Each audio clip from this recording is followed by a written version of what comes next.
اعوذ باللہ من الشیطان الرجیم بسم اللہ الرحمن الرحیم۔ السلام علیکم ورحمۃ اللہ وبرکاتہ۔ میں ہوں آپ کا میزبان ملک محمود انصر اور آپ دیکھ رہے ہیں وائرل ڈیرا ٹی وی۔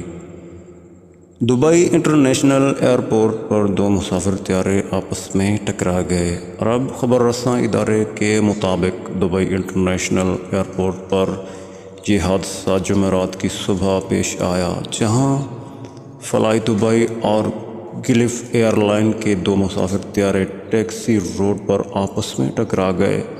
تاہم اس واقعے میں کسی قسم کا جانی نقصان نہیں ہوا۔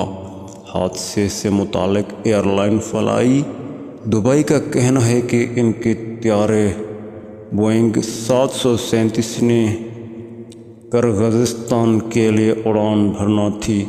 تاہم حادثے میں جہاز کے معمولی متاثر ہونے کے بعد اسے کھڑا کر دیا گیا ہے اور اب مسافروں کو دوسری پروازوں سے پہنچایا جائے گا۔ ایئر لائن کا کہنا تھا کہ حادثے میں جہاز کے پروں کو نقصان پہنچا ہے اور ہم اس حادثے سے متعلقہ حکام کے ساتھ تحقیقات کر رہے ہیں۔